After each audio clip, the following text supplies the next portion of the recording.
Liga pra tia Fabiola, ela sabe.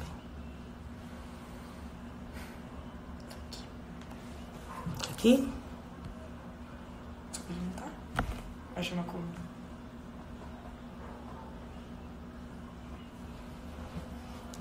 Boa tarde, o pessoal chegando. Estamos tentando conectar aqui com o Dr. Mário.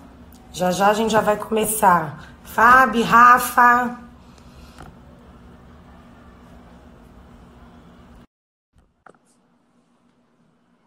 Bem-vindo a todos, Daniela, Renatinha, Val, Lê, Patrícia. Oi, Graciela. Paulinho, boa tarde. Boa Tudo tarde. bem?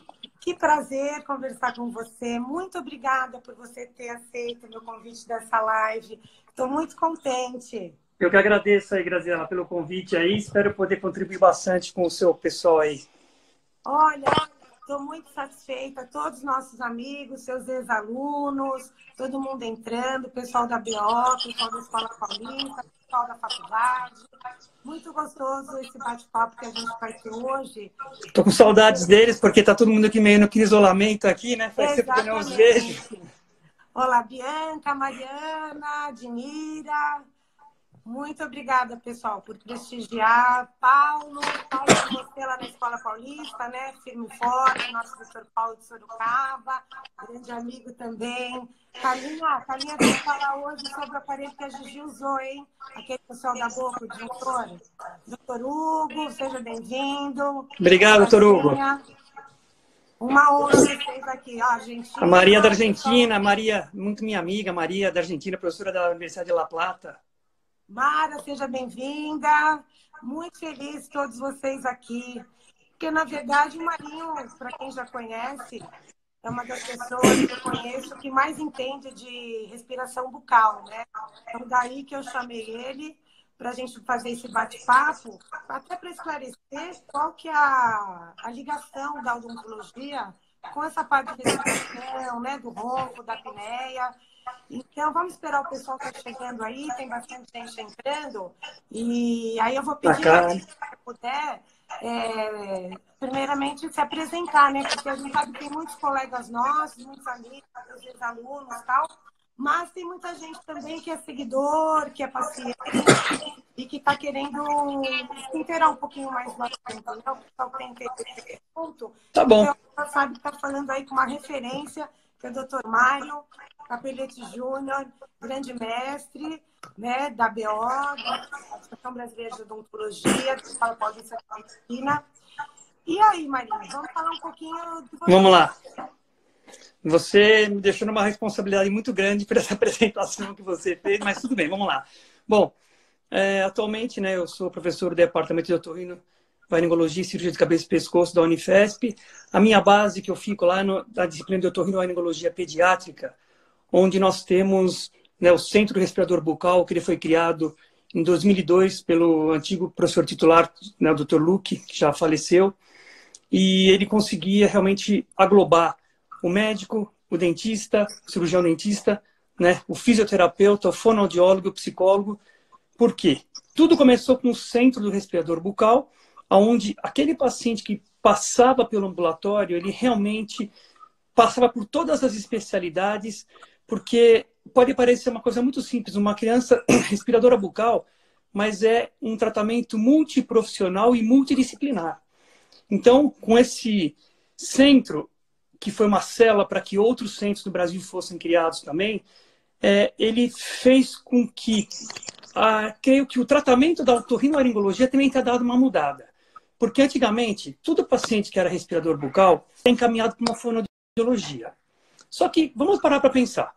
Se você tem uma obstrução nasal, ou se você respira por um hábito, tudo bem, você pode tentar reverter essa situação. Mas se você tem uma obstrução nasal, você encaminha para uma fonoaudiologia, em que ela vai fazer um tratamento, tentando fazer com que você feche a boca e reverta aquela respiração, você não vai conseguir. Então, ele realmente, né, fez um grupo que nós fazíamos um diagnóstico completo, o paciente passava por todos os profissionais, e a partir do momento que, quando eu cheguei lá, no ano de 2000, e eu acabei propondo um trabalho que foi o meu doutorado, que eu fazia uma expansão de maxila. Eu tive que explicar o que era uma expansão de maxila, quanto tempo durava, falava que, olha, eu vou expandir a sua cavidade nasal sem que se coloque, né, nenhuma criança em centro cirúrgico, porque lá nós temos uma fila muito grande no centro cirúrgico para crianças com adenoides, né, amígdalas, que têm que ser operadas. Então, o que acontece? Nós tivemos uma proposta num tratamento em que 15, 20 dias você faz uma expansão de maxila em crianças que tinham atresia, então não eram todas as crianças, elas eram bem selecionadas pelos próprios otorrinos. Essa criança se enquadra num tratamento para um respirador bucal. Então ele passava conosco e a partir do momento que nós diagnosticávamos que existia uma atresia de maxila, não só uma atresia de maxila, mas um retrognatismo de maxila também, que pode ser associado talvez com uma máscara de protração nessas crianças, nós fazíamos um tratamento e nisto eu comecei a fazer, na minha tese de doutorado, eu fazia tomografia e avaliação de rinometria acústica e rinomanometria. Bom, quando os primeiros resultados começaram a aparecer, né, porque eu fazia o tratamento, mas os exames quem faziam eram os otorrinos. Então, ela fazia o exame pré-expansão rápida da maxila, ou de junção maxilar, e pós. Então, eu lembro muito bem, como se fosse agora, né? O olho brilhando da médica quando vendo os resultados após o tratamento, a permeabilidade nasal, né, feito feito nos exames, e correndo para a sala do otorrino-chefe, naquela época do Dr. Luque, mostrando que, olha, realmente surte efeito esse tratamento. E porque simplesmente hoje chegar para o paciente e falar assim, você melhorou?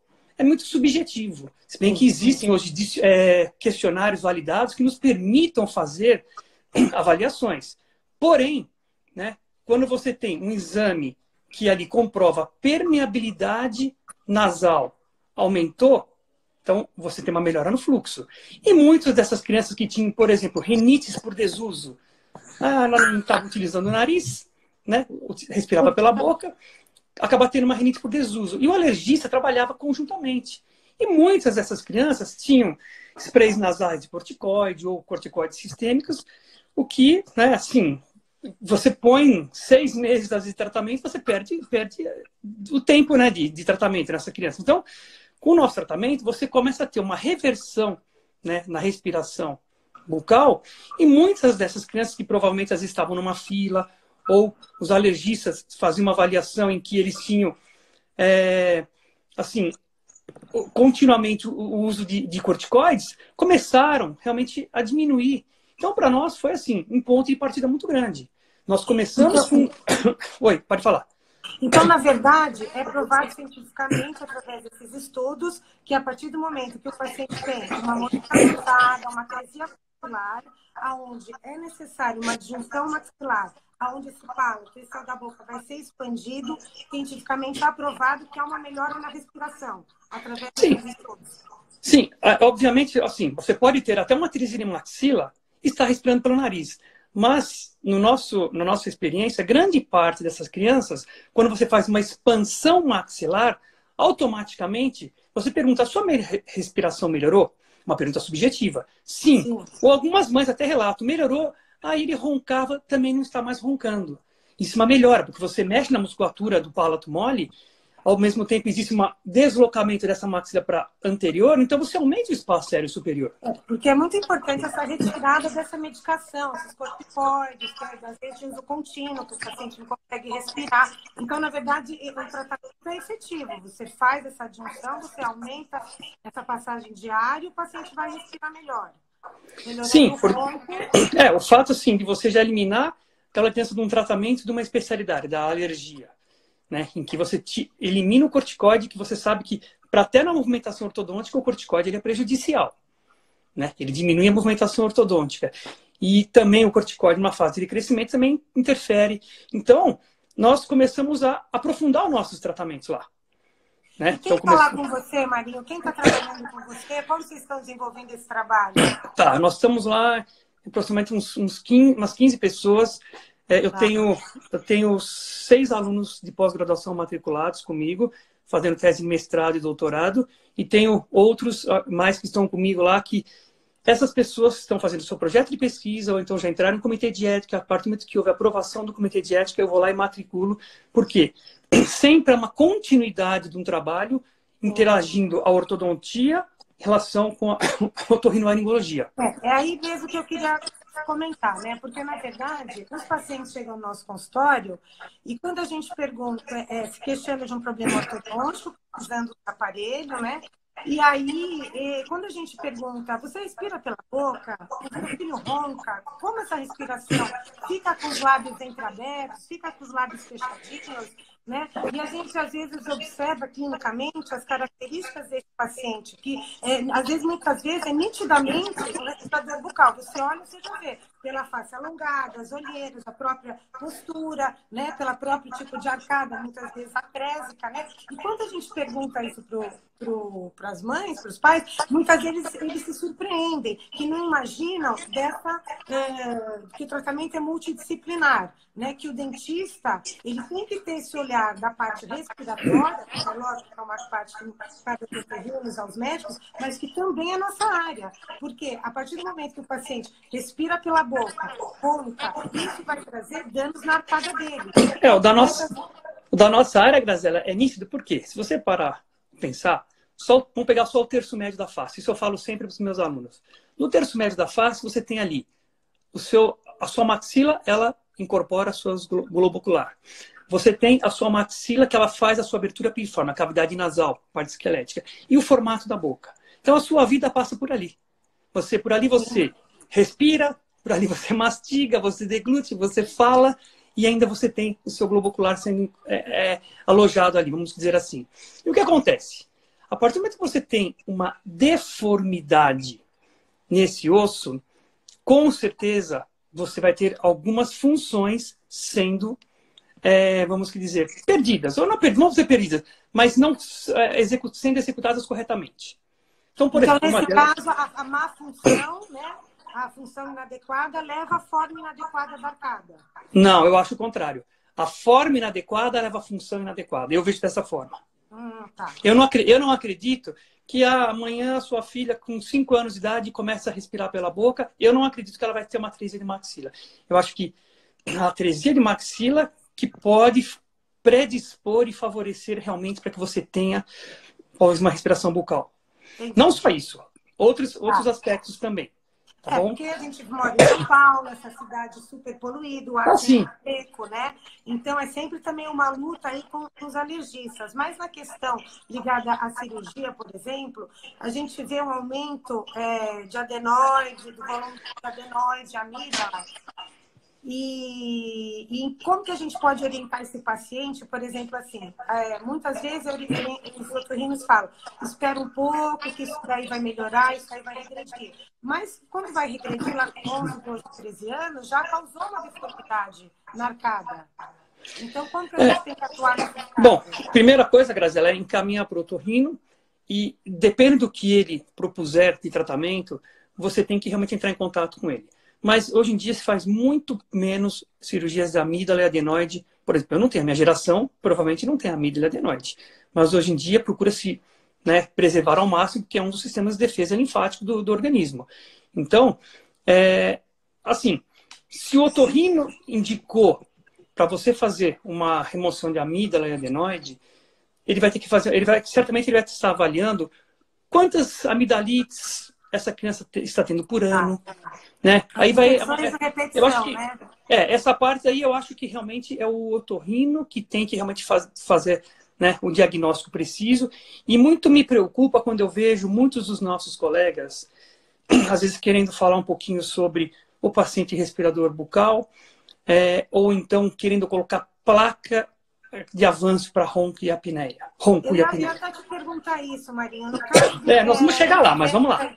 A gente vê muito aí pela internet, o pessoal oferecendo aparelhos para ronco, pacientes adultos. Eu queria que você falasse um pouquinho isso, porque durante muito tempo acreditava-se que a partir do momento que você promove o avanço da mandíbula, você aumenta a passagem de ar, muitas vezes em pacientes obesos, com uma musculatura flácida. Então, Graziela, o que você sabe aí da parte... Uma parte dos tratamentos somos nós quem fazemos. Porém, tem que passar primeiro por um otorrinolaringologista para ele avaliar. Olha, o seu caso realmente não é cirúrgico, o seu caso, se você fizer um avanço, ou às vezes o paciente não pode fazer uma cirurgia por algum motivo sistêmico. Então, a palavra inicial né, a diagnóstico inicial sempre é dado pelo otorrino. E me preocupa muito que às vezes chega um paciente no consultório, não meu, né, mas eu vejo os colegas, o meu paciente ronca, né, ou tem apneia, posso fazer uma plaquinha para ele? Gente, eu acho que precisa de um diagnóstico mais preciso, fazer polissonografia, tomografia, passar por um por um otorrino, por um pneumologista, né? Então, é uma série de profissionais que vão fazer o diagnóstico para você ter um preciso diagnóstico. E não simplesmente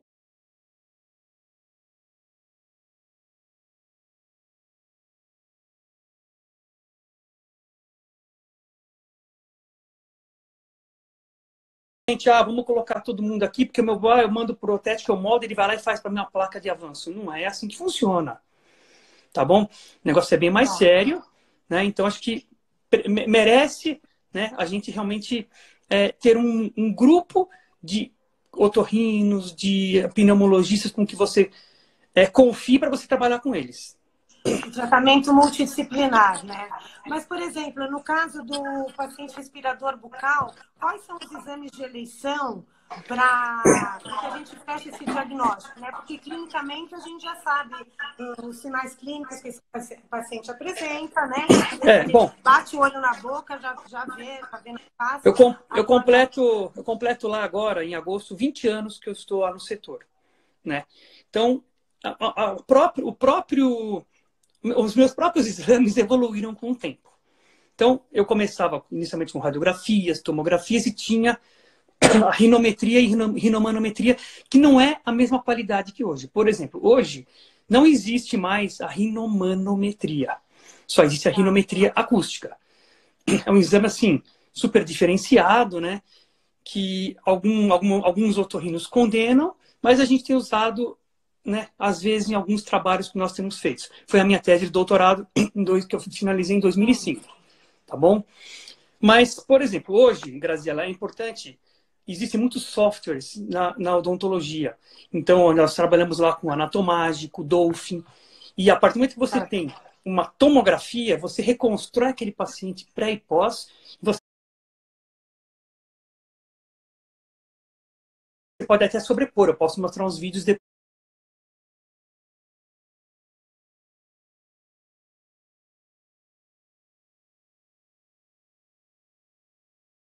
para vocês verem aqui. Legal.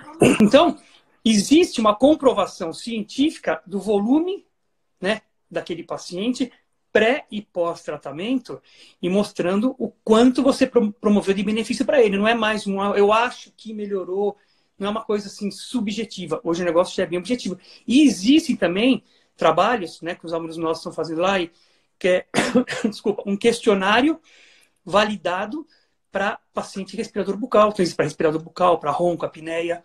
E esses questionários também são feitos nos nossos pacientes previamente aos tratamentos e posteriormente, né? Então você faz estatisticamente uma avaliação e comprova realmente que existe vamos dizer, um benefício para esse paciente. Não é mais aquilo, eu acho que eu vou melhorar, entendeu? Marinho, e todo paciente que ronca tem apneia ou não existe essa relação? Não necessariamente, né? Aqui, então, as pessoas imaginam que para criança ronca e apneia não é muito comum. Então, nós temos lá, eu não vou nem citar nomes, porque se eu falar, eu vou acabar esquecendo alguns dos alunos e eu não gostaria de, né? Mas, inicialmente, a tese da doutora Rita, né, que ela está fazendo com paciente com ronca e apneia, e em criança, isso tem que ser, assim, muito bem diagnosticado e é de extrema importância, Graziela, para que essa criança não se torne um adulto com esse problema. Porque 30% da população tem esse problema. Isso é um problema de saúde pública. Porque uma pessoa dessa aí, ela tem comprometimento neurológico, cardiológico, uma série de outros problemas, e esse paciente ele não rende bem, se for um adulto, no trabalho. Numa criança, você consegue prevenir, você vai mexendo aqui, ali você vê que existe, por meios de diagnóstico, que você faz alterações por aparelhos ortopédicos da face, então você mexe em maxila, mandíbula, né? E porque 70% dos nossos pacientes eles têm um retrognatismo de mandíbula. Então, É engraçado. Existe uma não, relação, nascemos assim, né? Nascemos com esse problema. Então, se a mãe não tiver naquele surto final de crescimento,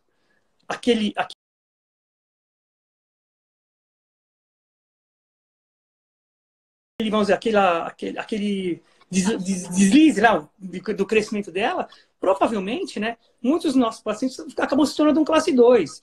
E sim, realmente o ronco e a apneia, um dos motivos pode ser o retrognatismo de mandíbula. Entendeu? entendi. Mas o padrão ouro, mas ó, para avaliação de ronco de apneia, tem que ser polissonografia. Polissonografia. Tá Tanto em bom? adulto quanto em criança, sempre a Sim, é o padrão, o exame padrão ouro é polissonografia. Tá. Tá bom? Mas, não, Inclusive no Brasil, nós temos, né, acho que é o Tufik, né? Você conhece muito bem o Tufik, né? Seu primo, não é? Então. lá do Estado Paulista. Então, ele tem o maior centro do mundo, creio eu, da parte de sono. Então, Maria, voltando um pouquinho na parte do respirador bucal, no dia a dia ali do laboratório.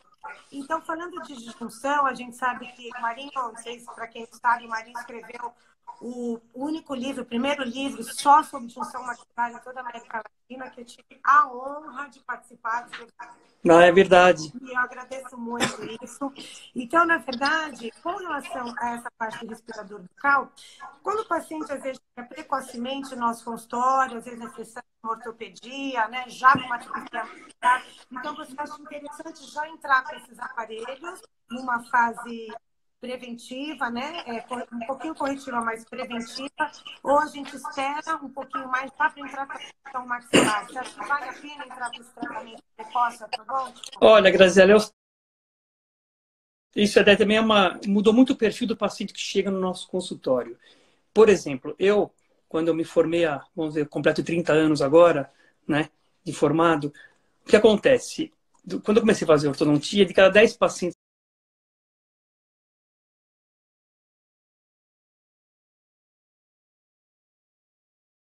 que entravam, 7 eram crianças. Hoje, inverteu. E essas crianças estão vindo muito tarde ao nosso consultório, o que nos dificulta muito, provavelmente... Hoje você acha que está chegando mais tarde o paciente? Sim, dificulta muito. E também estão tendo uma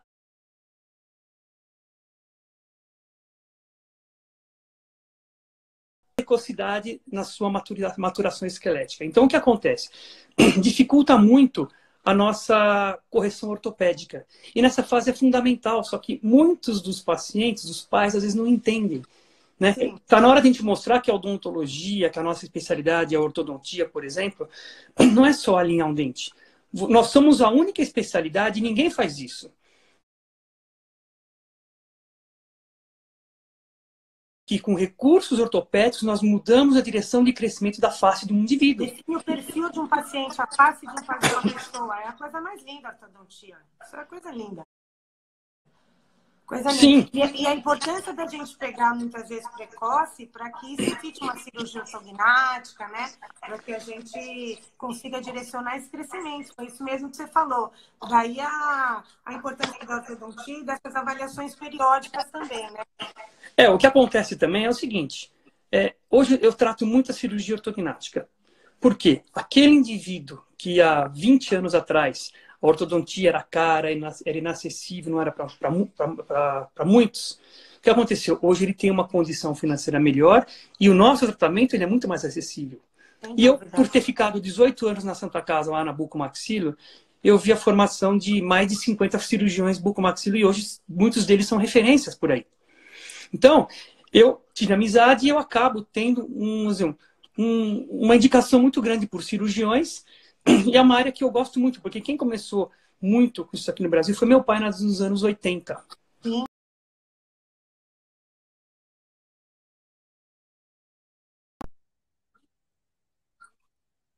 É uma grande quantidade de pacientes que eu tenho no consultório também que hoje são de cirurgia ortognática.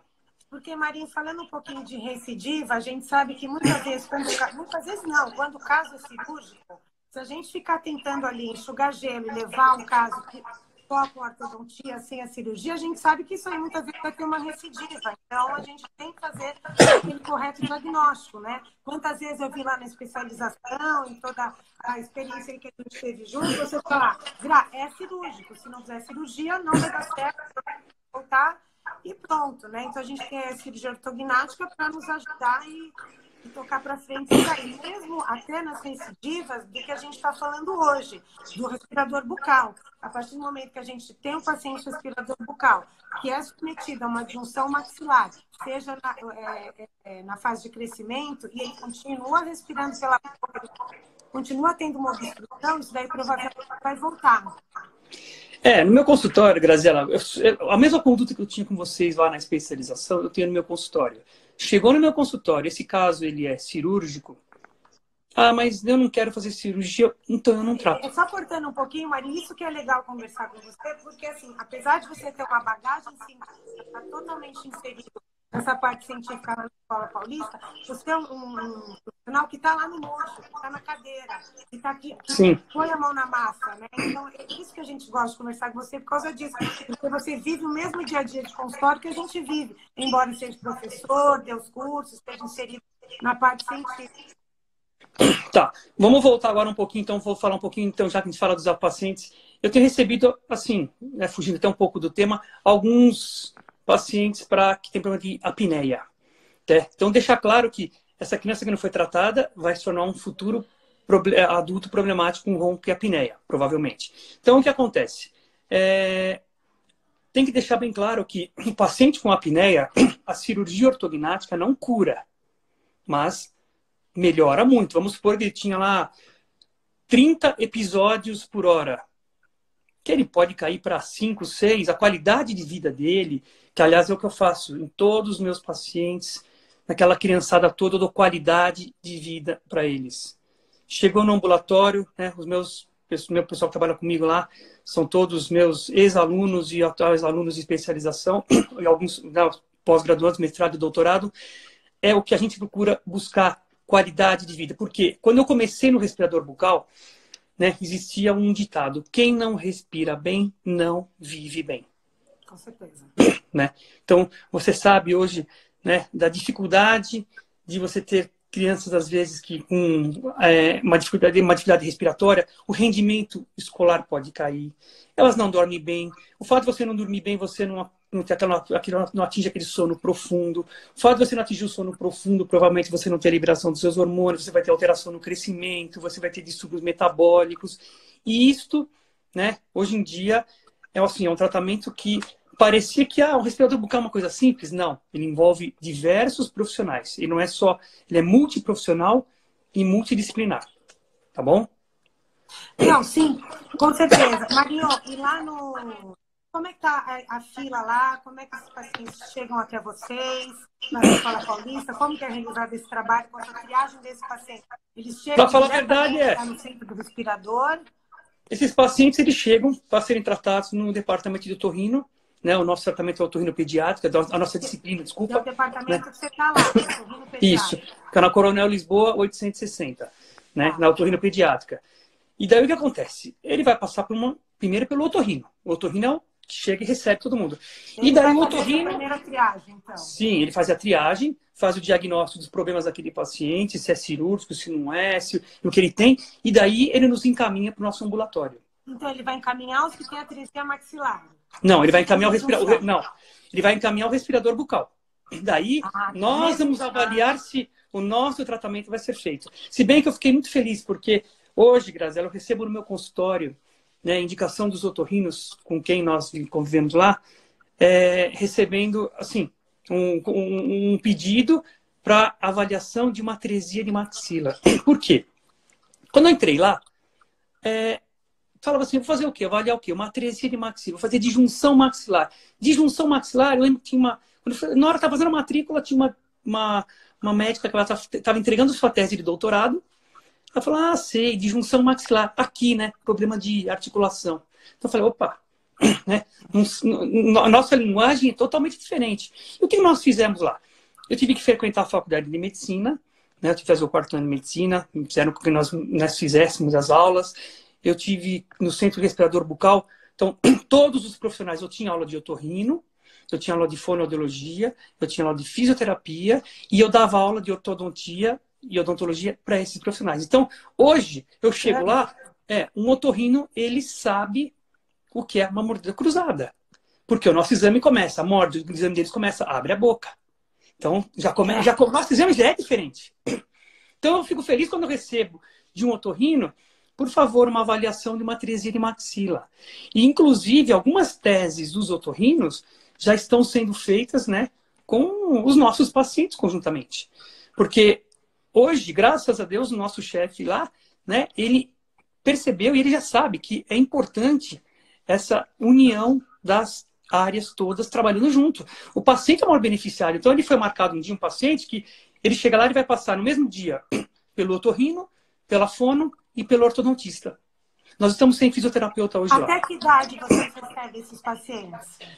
Então, antes era até 12 anos de idade, mas dá para fazer até uns 13, 14, a gente consegue. Mas o grupo de respirador bucal era até 12 anos de idade. Quem que é respirador bucal? Classificação de respirador bucal. Aquele indivíduo que respira por mais de 6 meses pela boca. É a classificação que tem lá. Tá bom? É importante você colocar isso, porque às vezes alguma gripe, algum período que você está mais assim, uma sinusite, uma coisa, é uma coisa pontual, um problema pontual. Assim, o fato é, tô 15 dias respirando pelo nariz pela boca por causa de uma gripe. Não estou classificado. Então, você tem que fazer 6 meses, gente, é bastante. Então, você merece uma avaliação mais precisa. O exame ideal é aquela nasofibrolaringoscopia. Tá. Daquela câmerazinha que você coloca no nariz, e você vai até a laringe ali, você vê todas... Se tem alguma obstrução, se tem algum problema lá.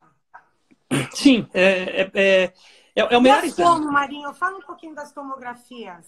Tomografia, vou falar e vou mostrar para vocês aqui, ó. Deixa eu virar aqui, ó. Então, aqui, ó, eu vou fazer assim. Então, aqui, ó, nós temos essas imagens que nós fazemos lá no departamento, utilizando isso aqui, são os alunos que fazem. Eu já não tenho mais idade de fazer isso, tá, Graziela? Eu já sou velho para mexer em computador. Então... Os alunos sempre fizeram, né, Maria? Os alunos, eles são novinhos, eles fazem rapidinho aqui. Eles aprendem a fazer isso aqui. Então, a gente vai aprender essas imagens aqui, ó. Tá vendo? Ó? Você avalia o paciente de diversas formas, mas, ó, o nosso tomógrafo é diferenciado. Não é o tomógrafo Conivin, é um tomógrafo médico, que ele nos dá muito mais precisão. Então, nós temos aqui diversas imagens que nos permitem, né, fazer avaliações por causa de que esses programas têm ferramentas específicas para isso. Então, veja, você vai trabalhando... Mas aí essa tomografia, você está avaliando a passagem de ar, a passagem... Não, eu avalio a morfologia das vias aéreas. Daí nós fazemos o tratamento e daí nós fazemos novamente todas as reavaliações, passa pelo otorrino, passa por todos os profissionais, né? Isso aqui tudo é comitê de ética, para fazer novamente os exames e nós fazemos as avaliações. O importante dizer, Graziela, é que todos os pacientes que estão dentro do setor, eles fazem parte de algum protocolo ou de algum tipo de pesquisa que está sendo desenvolvido para uma tese de mestrado, um doutorado. Então, isso tudo é baseado em pesquisa e não em achismo. Maria, tá então aí essa tomografia é para avaliar toda a morfologia. E no caso, por exemplo, quando o paciente tem uma atresia maxilar, é submetido a uma adjunção maxilar, qual o exame que a gente elege para saber se houve esse aumento da passagem de ar, se essa melhora da respiração é a tomo também? Não? Então, Graziela, para nós, assim, por exemplo, a rinometria acústica, ela deixou de ser um exame padrão, sim, ouro. Nós temos utilizado, inclusive por causa que esses programas de computador, eles nos dão essas imagens maravilhosas e são muito precisas. Esse aqui é o Anatomage, certo? Então, nós temos muitas ferramentas que nos permitem avaliar segmentos da face ou um aspecto global. Então, o que acontece? Nós temos que fazer uma tomografia para avaliar morfologicamente pré e pós o nosso tratamento, que a gente não faz somente a expansão lá. Mas por que você fala assim, por que você enfoca tanto na expansão? Porque, Graziela, em 15 dias a 20 dias eu consigo fazer uma expansão da sua cavidade nasal sem que tirar uma gota de sangue para você. Não estou fazendo isso cirurgicamente. E essas crianças, às vezes estão numa fila muito grande lá e essa fila acaba sendo assim, difícil de você diminuir o volume dela, o número delas, porque são muitas crianças, só que vai aumentando, aumentando. E isso, aqui, olha essa imagem bonita, que você faz uma via endoscópica pela tomografia. Show, hein? Cadê? Apareceu aqui. Olha essa aqui, se você quer avaliar ronco e apneia. Olha essa imagem que ela faz. Você vai rodar um filme. Isso aí é para avaliar o ronco e a apneia. Você avalia a orofaringe do seu paciente. Então, você nota que muitos desses pacientes, às vezes, acabam tendo um aumento. Né? É natural que isso aconteça.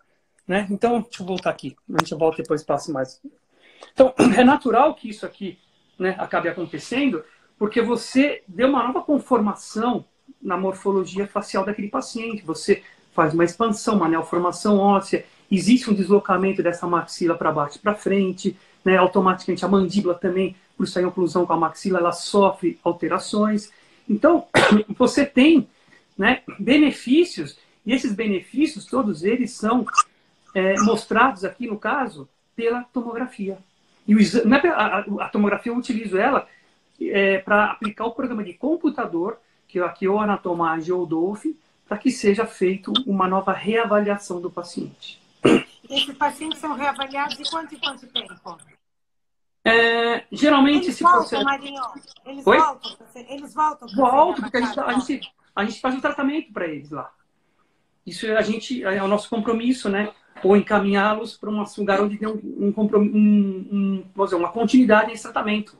Você falou que eles até 12, 13, 14 anos, tá? Mas e eles chegam, a maioria dos pacientes chegam mais ou menos em que idade lá? A nossa média lá fica entre 8, 9 e 10 anos de idade. É uma fase muito boa. E a queixa principal é a respiração. Meu filho não respira pelo nariz, vamos supor que ele tem uma rinite. Ele passou lá na otorrino. A otorrino pede que nós fazemos uma avaliação. Porque o paciente, quando ele chega lá, ele vai passar em todas as especialidades. Por quê? Se eu constatar que da minha área existe alguma deformidade que eu possa beneficiá-lo de alguma de algum tratamento que vai melhorar a sua respiração, o que acontece? Eu tenho que enquadrar esse paciente no meu ambulatório, que vai fazer parte de algum protocolo de pesquisa de algum dos meus alunos que tem lá. Então, assim, por exemplo, atualmente eu tenho 6 teses em andamento. Não, desculpa, mas 7 teses em andamento. Então, respiração bucal. Respiração bucal, ronco e apneia. Tá bom? Porque o que aconteceu? Começamos com o centro do respirador bucal, mas acontece que já existe outros problemas associados. Então, já que nós podemos tratar e causar benefícios e uma melhor qualidade de vida, por que não fazer isso lá? São crianças. Para nós, isso é muito fácil, porque é o nosso dia a dia do consultório, Graziela. Nós estamos tratando até crianças sindrômicas lá. Nossa, foge um pouco do nosso trabalho, mas também tratamos. Que bacana. Ô Marinho, o legal também é que a disjunção, né, a disjunção maxilar, ela pode ser associada com outros tratamentos, com outros aparelhos. Como você falou, não é só a expansão. Existem outras coisas que acontecem na face, outros direcionamentos da face, né? Então, por exemplo, a gente pode usar o disjuntor, fazer essa disjunção numa fase de crescimento associada a outros aparelhos, como a máscara de protração no paciente classe 3, como uma placa de Setrin, como a gente fez o trabalho lá com a doutora Aidar, a gente pode sempre, é lógico, o problema transversal ele vai ser tratado, né, com prioridade, mas ele não... Junto com isso, pode ser associado a outros tratamentos. Então, num curto período de tempo, muitas vezes a gente já faz a disjunção, já usa a máscara, quando você vê o negócio já está pronto, a fase já está outra, já está direcionada. Aí o paciente já cresce sozinho. Eu queria que você falasse um pouquinho dessa interação do disjuntor, da expansão maxilar na fase não cirúrgica com outros aparelhos, outros tratamentos. O que de benefício pode trazer na face? Por exemplo, o fato de abrir a sutura palatina, isso facilita com que puxa a mandíbula para frente, enfim, o que a gente tem para falar disso aí? Não, eu acho que o maior benefício que você faz mesmo ali é realmente a disjunção, que automaticamente existe um deslocamento dessa matriz para baixo e para frente, e com a máscara de protração você pode guiar. Agora, por exemplo, eu não tenho associado lá, Graziela, com outros recursos. Por quê? Tenho notado que se você der uma compatibilidade transversal e depois você parte para o antero-posterior, que aí sim, por vezes, você pode precisar de um propulsor mandibular, né? Aí sim, você Então, começa mas a... aí faz a expansão, depois entra com o propulsor. O propulsor entra numa fase mais adiantada, desculpa, mais para frente. Porque eu tenho que ter, às vezes, um certo nivelamento dentário para instalar esse propulsor. Se bem que eu estou tentando fazer a utilização desse propulsor numa fase um pouquinho mais precoce. Porque a fase com que se propõe a utilização dos propulsores mandibulares hoje, o que acontece? É uma fase muito, eu acho que muito avançada para você conseguir algum benefício a nível de crescimento mandibular. Porque hoje, que idade mais ou menos que se está se fazendo? Então, grande parte dos aparelhos propulsores tem que ter a dentadura permanente já erupcionada. E o que Você está acontece? pensando em fazer mais cedo isso? Sim, porque com a dentadura permanente erupcionada, seu crescimento começou a desacelerar. Eu quero pegar meu paciente no pico de crescimento. Então, eu quero ver se eu pego meu paciente ali. Eu tenho já os incisivos todos erupcionados. Eu quero ver se eu pego da dentadura mista, canino decídio, primeiro molar decídio e segundo molar decídio, colocar algum recurso que eu consiga, nessa fase, estimular o crescimento da mandíbula. Eu creio que eu vou ter muito mais resposta em relação na fase que estão propondo os propulsores hoje. E o que acontece? Eu vou fazer isto com sobreposição de imagens e mostrar a remodelação da mandíbula e não somente, às vezes, uma vestibularização dos incisivos ou uma remodelação alveolar, que não é o ideal. Se eu quero realmente promover um avanço de mandíbula, eu quero pegar numa fase mais precoce no meu paciente. Tá. Está escrevendo aqui, a mandíbula avança com adjunção em torno de 2 milímetros, segundo o McNamara. A Cadna Fernanda escreveu agora. Marinho, tem alguma relação do paciente classe 2, um paciente que tem uma retrusão mandibular com ronco? Não, sim, é o paciente que mais tem, né? Que nós temos um dos motivos pode ser a retrusão de mandíbula. Retrognatismo mandibular, você diminui, né? Você diminui o espaço aéreo posterior. Então, por que o paciente que usa o aparelho de ronco não tem esse resultado? Que avança a mandíbula? Não, ele avança a mandíbula, ele tem momentaneamente ali um aumento do seu espaço aéreo superior, que você tem, né? Vamos dizer, um afastamento dos tecidos moles ali e acaba não tendo aquela vibração do ronco. Essa é a justificativa. Agora, quanto que eu posso avançar?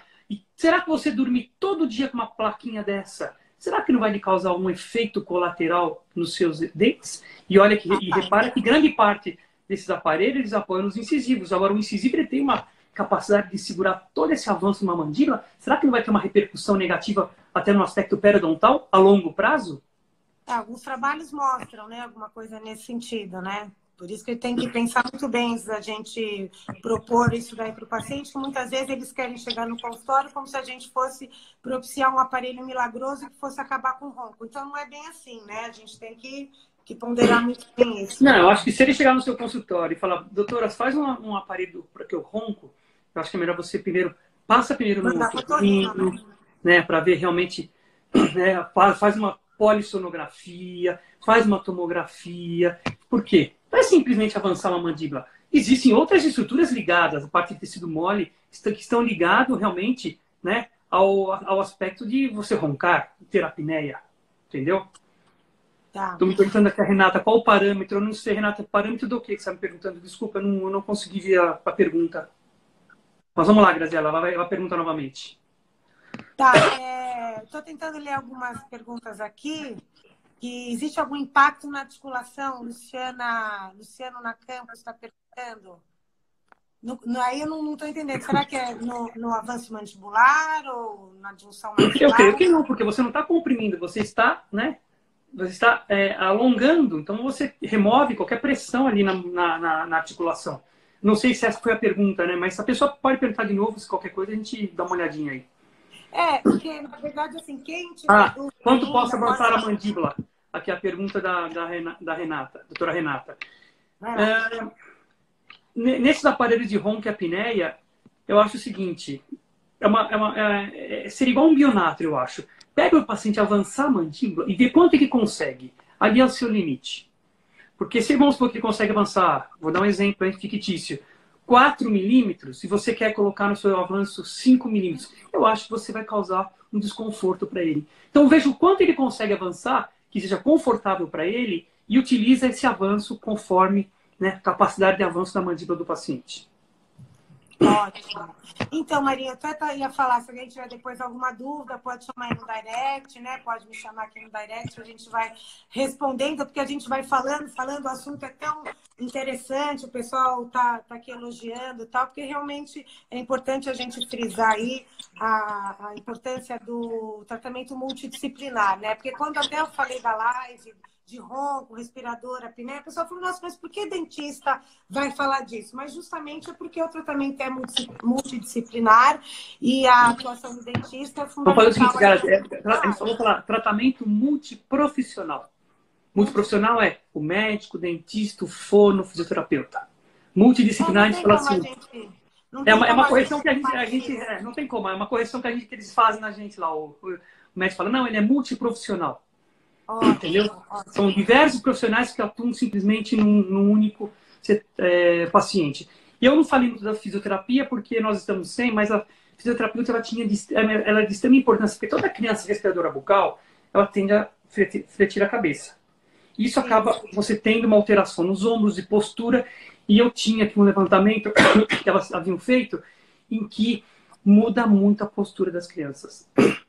Isso Sim, muda muito a postura das crianças, e falando um pouquinho de ATM, postura, acaba até impactando na ATM, no desenquadro da postura, né? Então, uma coisa liga a outra e não tem como a gente separar essas estruturas, né? Então, aqui o nariz é muito ligado à boca, a boca é muito ligada aqui ao pescoço, ao ombro, os músculos estão todos interligados. Eu assim... Marinho, oi, fala. Não, quer falar? Quer fazer uma pergunta? Assim, eu quero enfocar, Graziela, aqui, o importante hoje, principalmente que deve ter bastante ortodontista aqui vendo, é esse tratamento precoce. A conscientização, quem é odontopediatra, a conscientização dos pais de tratar nessa fase, porque isto vai beneficiar esse paciente quando ele for um adolescente ou um adulto. Por quê? Eu vejo a grande quantidade de pacientes que nos procuram para cirurgia ortognática e às vezes dão ronco e apneia, realmente você não tem uma cura total, você tem uma melhora. E o respirador bucal, por exemplo, que faz uma adjunção cirúrgica, a adjunção cirúrgica, ela abre mais, o benefício é muito maior do que a adjunção que você faz ortopedicamente, porque você libera os pilares, estrutura interpalatina mediana e a ptérigo-palatina. Então aquela maxila, ela abre com muita liberdade e o benefício respiratório é muito maior. Acaba sendo maior, né? Porém, tem que fazer uma cirurgia, né, Graziela? Tudo que a gente puder evitar, ninguém quer chegar no consultório e falar assim, olha, eu vim aqui, tem opção cirúrgica e não cirúrgica, mas eu quero fazer a cirúrgica. Se você é uma opção que não cirúrgica, obviamente ninguém, né, quer passar por uma cirurgia. Com certeza, com certeza. Mas olha, Marinho, então eu vou falar para o pessoal, quem tiver dúvida pode chamar aí no direct, o Marinho está sempre aberto aí a responder esse bate-papo tão gostoso que a gente teve aqui.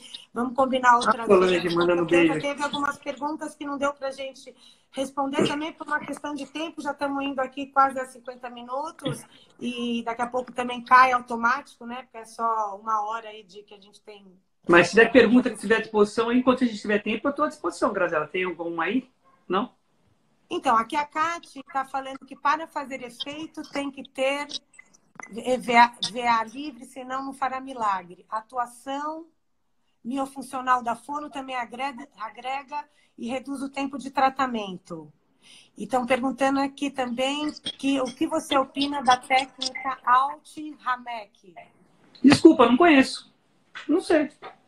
Eu acho que é alguém de outro país, Marinho, que está perguntando. Desculpa, eu não conheço. O pessoal realmente reconhecendo a importância do trabalho multiprofissional aí, né? E olha, eu queria te agradecer muito mesmo por você estar aqui. Deixa um convite para quem quiser conhecer. A gente sabe que você é super ocupado, está sempre correndo numa coisa ou outra, aí nas pesquisas, consultório, curso. E eu acho MARP, eu já vi ali, MARP, pergunta MARP. Não, eu não faço MARP. Eu não acredito. Não é que eu não acredito. eu acho, vou falar, me dá 2 minutinhos, Graziela, pode ser? Não, pode falar, responde aí. Eu acho o seguinte, o MARP é naquela fase de um adolescente jovem ou então estão fazendo em pacientes adultos que eu não acredito que o resultado seria benéfico.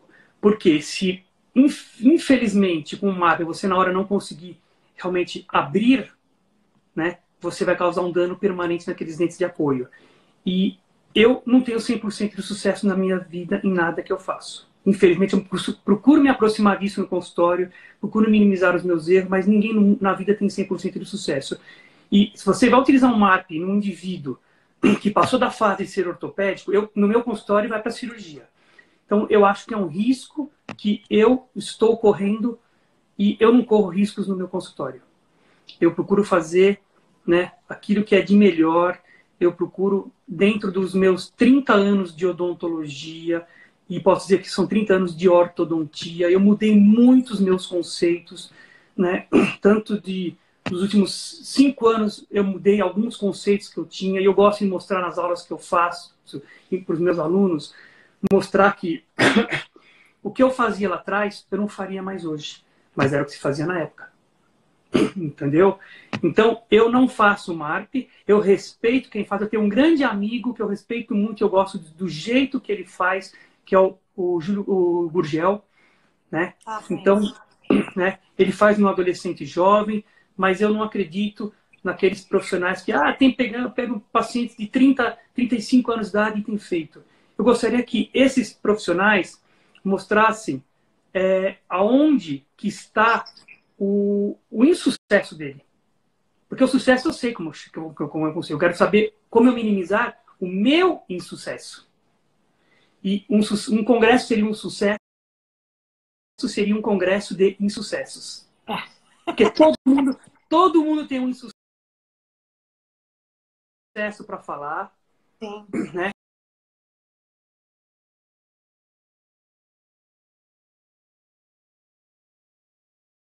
E a gente aprende muito com isso, né? É aí que a gente aprende também, né, Marinho? Você aprende mais com os seus insucessos do que com o seu sucesso, porque o insucesso você nunca esquece. O sucesso passa rápido, agora o insucesso te marca. Nós aprendemos mais com os erros. Então eu gostaria que, assim, não me leve a mal sobre o MARP, mas eu não faço no meu dia a dia clínico. Meu livro de junção, eu vou ter que reescrever, porque já tem mais de 5 anos, eu vou pedir um capítulo de MARP. Porém, eu deixo muito bem claro que não é o meu ponto de vista, né, utilizar o MARP. Entendeu, Graziela? Eu não sei quem fez a pergunta. Aí, vamos lá, fala. Aí, qual a idade ideal para se fazer a adjunção? Nossa, Graziela, quando eu falo, se tem algum aluno meu assistindo, eu falo o seguinte. É uma pergunta perigosa. Porque há 20 anos atrás eu fazia, até 16, 17 anos de idade, eu fazia quase com certeza no consultório. Hoje, eu já tive, infelizmente, no curso, na BO, uma menina de 14 anos de idade, meninos de 15 anos de idade, que tiveram que ir para a cirurgia. Está tendo uma precocidade muito grande, uma precocidade esquelética, muito precoce, Graziela. Não sei se isso é ligado à alimentação, tem gente que fala que isso é ligado a essa alimentação moderna, hormônio do frango. Tudo que você come hoje tem hormônio. Então, aquele peixe que você acha que é saudável, às vezes de cativeiro, tem hormônio para crescer rápido. Aquela carne tem hormônio. Nossa, você tem 15 anos, O frango talvez seja o pior, né? Em 3 meses aquele bicho já tá, ou 45 dias já está para o abate quase. Na natureza a gente sabe que isso não é uma verdade. Né? Então, o corpo paga. O corpo paga. São as doenças do progresso do meu ponto de vista. É isso aí, Marinho. Por isso que a gente tem que se olhar sempre como um todo, a parte alimentar, a parte emocional, a parte de postura, a parte de esporte. Idade mínima que perguntaram da disjunção. Se eu não me engano, o meu paciente mais novo tinha 3 anos de idade. 3 ou 4? 4 eu sei que tinha. 4 anos de idade. Mas não é uma rotina no nosso dia a dia, não. Mas 5, 6 anos de idade tenho feito perfeitamente com um disjuntor miniatura, em que o desconforto para aquela criança é bem menor e aquilo abre com muita facilidade. É a melhor coisa, que aí já pega de pequeno, já abre, já expande, já resolve o problema, já cresce certo. Já deixa crescer certo, já corta o mal pela raiz. Melhor coisa. Melhor coisa. Às vezes os pacientes... Tô vendo os comentários aqui. Tô vendo os comentários aqui, ó. Então eu não tô falando tanta loucura. Não, aqui, doutora Gabi, coloquei no meu filho com 5, aí. Então. É por aí, geralmente começo com 4 anos. 4. É. A idade, Graziela, basta a criança deixar ser tratada. Sem dúvida. Sem dúvida, um condicionamento psicológico dos pais, do dentista, né? Entender a importância. E é isso aí, Marinho. E tem muita coisa para a gente falar também. Precisamos marcar outras vezes para a gente continuar desenvolvendo esse tema e outros, que a gente sabe que você tem muita coisa a acrescentar aí, não só para ortodontia, mas para odontologia em geral. A gente viu que tem bastante colegas que entraram. Queria agradecer todos os amigos, parentes, todos os colegas que prestigiaram. Estão todos convidados a conhecer lá o serviço. Nós estamos lá de terças e sextas-feiras, né? Pela manhã seria um horário bom. E, assim, é um lugar aberto para pesquisa, Graziela. Tá bom? Então, fala lá direitinho. Você está no departamento de otorrinolaringologia do departamento de otorrinolaringologia. Existem várias disciplinas. A disciplina com que nós temos o nosso centro do respirador bucal fica na disciplina de otorrinolaringologia pediátrica, é a primeira do Brasil, tá? E lá tem o centro do respirador bucal, Coronel Lisboa 860, e lá eu já estou há 20 anos, completo 20 anos agora, e para mim eu considero como uma segunda casa. Eu tenho muito respeito por aquela instituição, né? E ali eu tenho uma boa parte da minha vida, né? Já tenho uma idade, mas já tenho 20 anos dedicados lá para essa instituição. E ela um trabalho sério, de comprovação científica, e é isso que a gente precisa, de gente séria. Sim, e hoje eu procuro retribuir levando os nossos cirurgiões dentistas para mostrar o valor que nós temos dentro da saúde bucal. Da saúde geral, aliás, desculpa. Né? Porque tudo isso que nós promovemos, a boca não está separada do corpo. A boca, ela promove diversos benefícios, não só locais, mas de aspecto geral. Sem dúvida. Né? Então, a saúde começa pela boca, realmente. Em todos os sentidos, em todos os sentidos. Em todos os sentidos. É isso aí, Marinho. Ó, então vamos encerrando aqui. Eu acho que se tiver mais... Posso fazer uma propaganda aqui? Amanhã tem uma live de cirurgia ortognática com vinho, pessoal.